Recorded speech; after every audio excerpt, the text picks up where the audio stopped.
పేరేంటా? నా పేరు సన్మండ్ర పోసిబాబు అండి సార్. చెప్పులు కుట్టుకుంటా కొలుగుట్టు చేసుకుంటా ఉన్నానండి.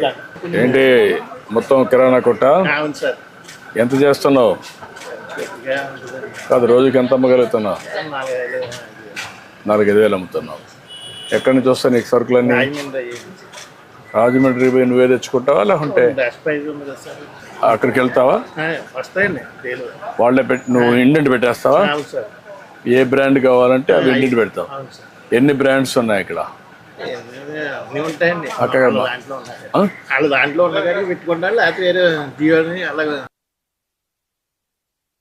కాదు, నీకు డోర్ డెలివరీ ఇస్తున్నారు, ఇక్కడికి వస్తున్నారు కదా, ఇస్తున్నారు.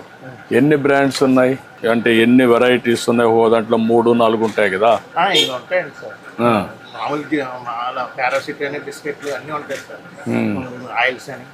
ఇవన్నీ ప్లానోగ్రామ్ కూడా సిస్టమేటిక్గా పెట్టి నేర్చుకోలేదు నువ్వు? ఇంకా నేర్చుకున్నావు, అది కూడా చేస్తే బెటర్ కదా. స్పేస్ బాగానే ఉంది దీంట్లో. నువ్వు నీట్గా కానీ చేస్తే ఎవరన్నా వచ్చినా షాపింగ్ చేసుకోవాలంటే ఈజీగా ఉంటుంది కాబట్టి. ఇప్పుడు నువ్వే ఇస్తున్నావు, అందరికి ఎత్తిస్తున్నావు. అట్లా కాకుండా సిస్టమేటిక్గా పెట్టావు అనుకో, వాళ్ళు ఏది కావాలంటే పికప్ చేసుకుంటే నీకు బిల్ ఈజీ కదా. మాట్లాడదా ఏంటైనా పసుబాబు? అయ్యా నువ్వేంటి ఇదిగోండి సామానాలు కొనుక్కుంటా వచ్చానండి అయ్యారు. ఈ జోలు కుట్టుకుంటాకండి. అది చెప్పుల షాప్ ఇది వరకు మా సెంటర్లో గుడికి వేసుకుని గుడి కింద కుట్టుకుంటూ ఇప్పుడు ఎక్కడ పని అవుతలేదండి. అంత డెలికేట్ షాప్. ఎప్పుడు మీ దగ్గరికి వస్తుంటాడా? చిన్న పనులకి అన్నిటికీ చిన్న పనిముట్లు కొనుక్కెళ్తానండి. కొనుక్కెళ్తావు? అన్ని ఇక్కడ కొంటావు, బయట కొంటున్నాం? రాజమండ్రిలో కూడా కొంటానండి. రాజమండ్రి నుంచి చర్మాలు గట్ట అవి తెచ్చుకుంటాను. కొన్ని ఏమో నేనే నానబెట్టుకుని తయారు చేసుకుంటానండి.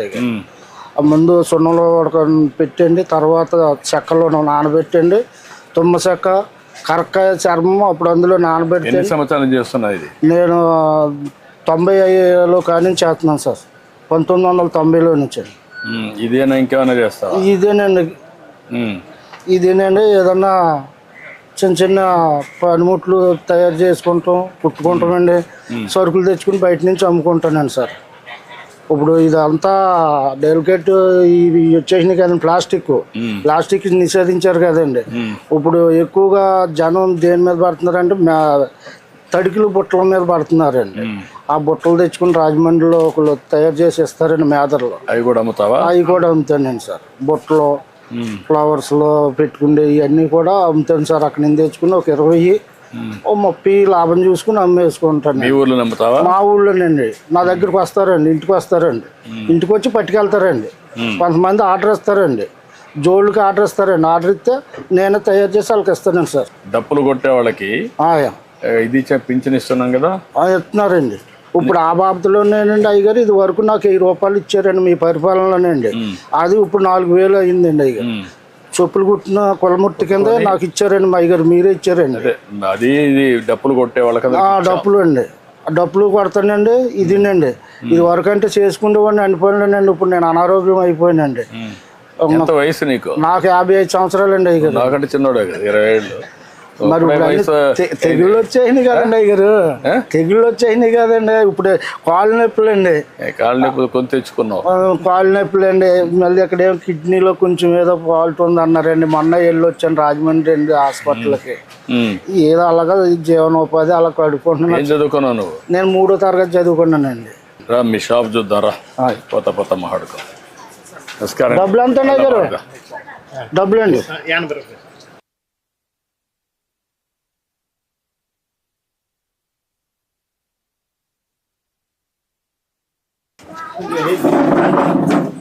ఇప్పుడు ఏమి బెదిరింపులు ఏమి లేవు కదా? వ్యాపారం బాగా జరుగుతుంది కదా? రండి పిల్లలు. ఎంతమంది పిల్లలు? 2 అబ్బాయిలు, 1 అమ్మాయి అండి. అందరూ ఈ పని చేస్తారా? బిజినెస్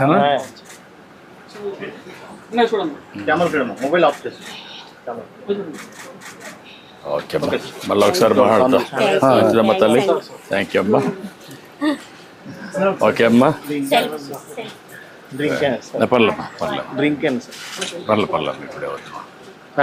లేట్ అయింది, 2 గంటలు లేట్ అయింది. Thank you. Hello, thank you అమ్మా.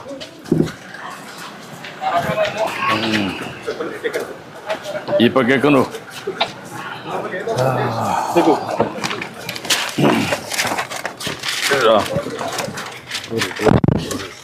ఏంటి బస్సు ఏం చెప్పు. ఏమన్నా అయ్యారండి ఇలాగ ఉన్నదండి పట్టుకండి. దొరకో ఈ పక్క దొరకో ఇంకా. ఎంతమంది పిల్లలు? ఇద్దరా? ఒక ఇద్దరు అబ్బాయిలు ఒక అమ్మాయి అండి అయ్యారండి. ఏం చదివించేవాళ్ళని? పాప 10th చదివిందండి. అబ్బాయి ఏమో ఇంటర్ చదివాడండి, 22 సంవత్సరాలు. పాపకేమో 25 సంవత్సరాలు అండి. అది పెద్ద అబ్బాయి ఏమో 26 సంవత్సరాలు అని కొద్దిగా అనారోగ్యంగా ఉండి చనిపోయాడండి. అతను 2002లో చనిపోయాడండి. పెద్ద అబ్బాయి చనిపోయాడు. పెద్ద అబ్బాయి అండి. రెండో అబ్బాయి ఇంటర్ చదివాడండి. ఏదో ఫ్యాక్టరీలో చేసుకుంటున్నాడండి ప్రైవేట్గానండి. ప్రైవేట్ ఒక 8,000 అలాగే ఇస్తున్నారు. అయిందా? లేదండి, 22 సంవత్సరాలు అండి సార్. అచ్చా, ఏం చదువుకున్నాడు వాడు? ఇంటర్ అండి, ఐటీ చదివాడండి. ఇంటర్ ఐటీ చేశాడు. ఇప్పుడు నువ్వు, మీ భార్య, కొడుకు అండి.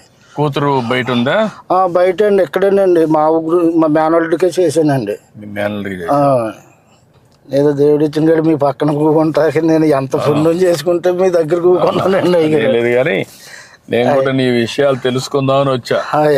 నేను ఏంటంటే పేదవాళ్ళకి న్యాయం జరగాలి. అయ్యో, మన పరిపాలన చాలా బాగా చేస్తున్నారండి. అయ్యారు చాలా అభివృద్ధిలోకి చేస్తున్నారండి. ఈ వైఎస్ఆర్ గారి పార్టీ వచ్చాక అడుగట్టుకుపోయిందండి మొత్తం. కొంత ఇబ్బంది పడావా?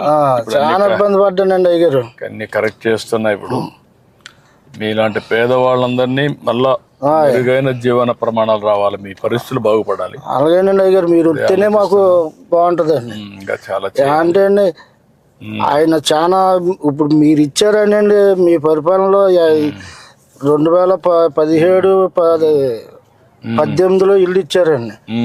అంతో కోర్టు వచ్చిందండి, నేను కొద్దిగా కట్టుకోలేకపోయానండి. అంతే, మొత్తం బిల్లు ఎత్తమే మానేసారండి ఆ పరిపాలన.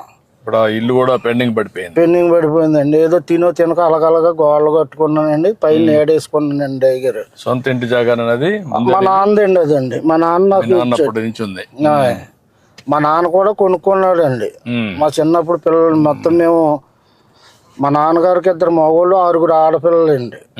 5 ఆ పెళ్ళిళ్ళు అయిపోయి మొత్తం అందరికండి. మొత్తం మా సిస్టర్లకి, మా చెల్లెలండి, నేనే పెద్దోండి ఇంటికి. పెద్ద కుటుంబం. వాళ్ళ పిల్లలు ఏం చేస్తారు?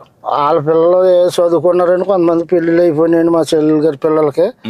మా కుర్రోళ్ళు ఉన్నారంటే వాళ్ళు డ్రైవింగ్ చేసుకుంటారండి. తాటలు గట్ట డ్రైవింగ్, రైతులకి పొలాలు గట్ట దుంతాకండి వెళ్ళి వాళ్ళ పని చేసుకుంటారండి. నీ అభిప్రాయం, ఇన్నేళ్లుగా మీరు, నువ్వు పుట్టినప్పుడు మీ పెద్దవాళ్ళందరినీ చూసాం, ఇంకా కూడా ఆర్థికంగా పైకి రాలేదు, కారణం ఏమంటావు?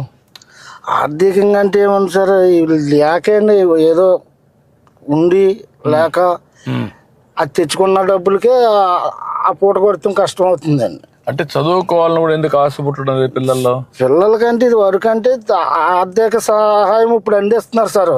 అప్పుడు లేదు కదండి. అప్పుడు లేక పిల్లల్ని చదివించలేక, ఇప్పుడు నేను ఇంటికి పెద్దగా ఉన్నాండి. నేను బడిలోకి పోదారంటే ఆ 3వ తరగతి చదివించాక ఎవరికో కంచం పెట్టారండి. అప్పుడు ఎంత అండి, నాకు 3 రూపాయలు అండి రోజుకండి. గేదెని తోలుకెళ్తే అండి, ఆ తోలుకెళ్ళి అలగలగా తిప్పుకొచ్చి కడితే రోజుకి 3 రూపాయలు ఇచ్చేవారండి. అదైనా రైతులు వచ్చి కూడబెట్టి తీసుకెళ్ళి అలాగ నేర్పించారండి. అలాగా ఈ కళాగారికి ఇలాగ అయిందండి నాకు.